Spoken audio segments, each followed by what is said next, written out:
and welcome to the Tavern Chat Podcast. I'm your host, Eric Tenkar, your bartender in the OSR, your main proprietor at the Tenkar's Tavern blog, Discord server, Meebee group, Facebook group, Twittering, and Instagram.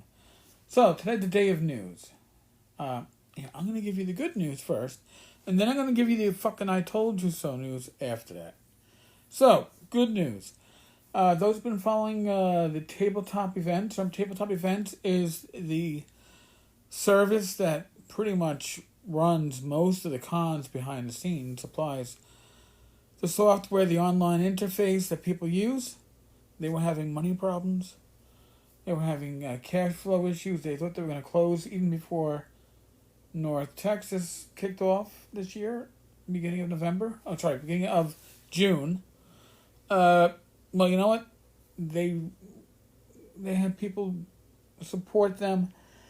They ran an online con, and they had money to get them through to the end of the year. Well, they have now been acquired pretty much by Board Game Geeks. So Board Game Geeks is going to, they're going to still run it. The principles behind Tabletop Events are still going to be running Tabletop Events, but now they're going to have Board Game Geeks behind them, so they should be funded. So that's good news. If you plan on running a small con or even a large con, their software is what really runs, I don't know what percentage, but a huge percentage of the conventions out there. So, what's the I told you so? Well, I said that when Wizards of the Coast started saying, hey, we are going to retcon, we are going to go back and edit earlier 5e releases to take out what we think might be culturally inappropriate references, cultural appropriation. I told you that there's going to be a push that they're going to want to do this with older releases, right? Well, you know what?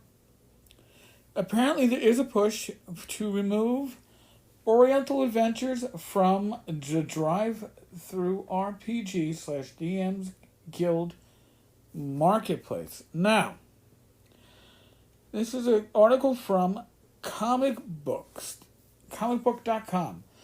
Dungeons and Dragons fans are pushing Wizards of the Coast to remove the first edition supplement Oriental Adventures from the DM's Guild Marketplace. Over the weekend, Daniel Kwan, the co-host of the Asians Represents Tabletop Podcast, called on Wizards of the Coast to pull the first edition Advanced Dungeons and Dragons campaign setting book Oriental Adventures from the DM's Guild Marketplace, noting that the book pushed a number of outdated Asian stereotypes.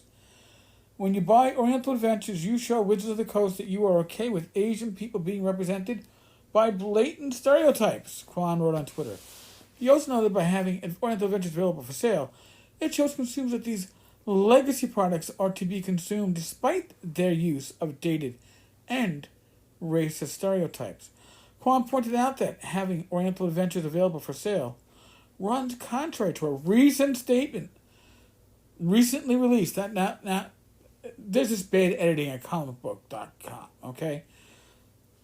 A recent statement recently released by the Dungeons & Dragons design team, which stressed that one of the explicit design goals of the current version of D&D was to depict humanity in all its beautiful diversity. Oriental Adventures was originally published by TSR, the original publisher of Dungeons & Dragons, back in 1985. They actually go into it, that it was the first D&D supplement to focus on a non-European inspired setting and introduced the concept of non-weapon proficiencies, which is now a critical part of the game. None of its writers were Asian. Okay, well, you know what? What's the next that we're going to pull? Are we going to pull the Viking Supplement, the Celtic Supplement from TUI? Right? I have my original copy. I guess it doesn't really affect me, but I did say, once you start saying, we're going to go back and change what's already been published, then you're going to have this. Now, does that mean that they should be pulling all the original 1E stuff, right? Because the 1E stuff has orcs as evil creatures, giants is, well, depending on the species, evil or good, but they have, quote, racial, the alignments are based upon what was called races back then. Are we going to now change that to heritage? Do we have to go back and change these PDF files? Again, I was told by some people in various communities online, yeah, we're not going to do that. They're not going to do that. They're not going to go back. Well, no, they're not. Because it's going to be expensive to go back and change these PDFs. It's going to be cheaper to pull them. Now, the problem is that these PDFs... Well, there you go. I got cut off by the damn program here. The problem is that these PDFs are a cash cow for Wizards of the Coast. And I hope I'm not making an offensive statement by calling it a cash cow. But it is a source of income for Wizards of the Coast that at the initial expense of getting a clean PDF out there, or a PDF that's available to do a print on demand, all they're doing is raking in profit. There is no additional cost. There's no product they have to keep. There's no product that they have to print and store. Nothing that they have to write. It's already been fucking written. So, now initially, years ago, when Wizards of the Coast pulled these PDFs from the drive-thru store, it was because of the fear of everything being pirated. Now, are they going to start pulling stuff because it's, I don't know, culturally inappropriate? It is demanded by the Anger Brigade? I don't know. Again, maybe I'm fucking wrong. Maybe I am full of shit.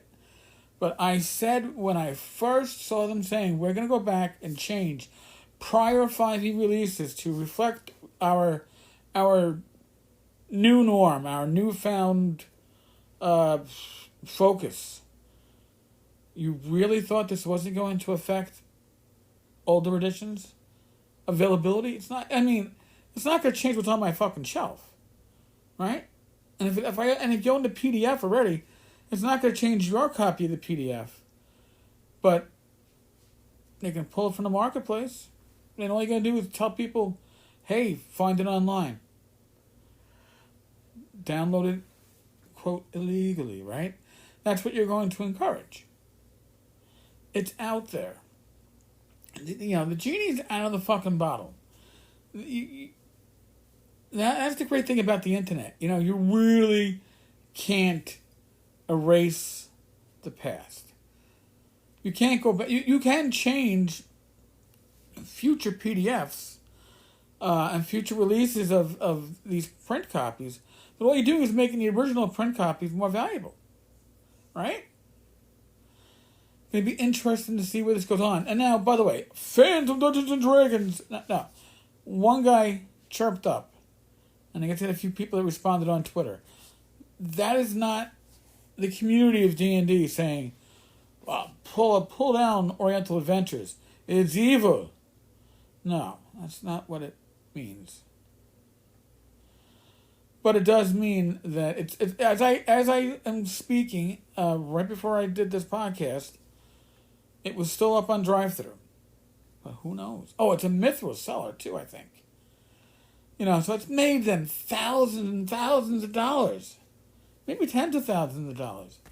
And you know, if they can't sell this old stuff because it's culturally inappropriate to the new sensibilities, well, they could scrub it, right? Couldn't they? And wasn't there, I mean, I didn't play 3E. I owned some of it. Wasn't there an Oriental Adventures for 3E? Maybe I forget. Maybe I'm wrong. I don't know. I guess, yeah, you got to pull the Carator setting, right? And, wasn't there a setting for, like,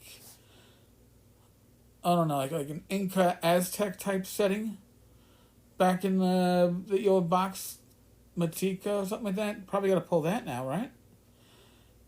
Shouldn't be available in drive-thru if it is. I don't know. Folks, as always, maintain your social distance, 6 feet. Take your 10-foot pole and cut off 6 feet. And now you got your 6-foot pole. Wash your face. Wash your hands 20 seconds. Soap and water or Skill gel. Cover your face, your mouth, your nose. Listen, just use your common sense. All right? I want you all to be safe. A lot of parts of this country now are surging in their COVID-19. So do what you can to stay healthy yourself. On that note, be safe, be well, God bless. Roll those dice. And I will talk with you all, God willing, tomorrow. Later, folks.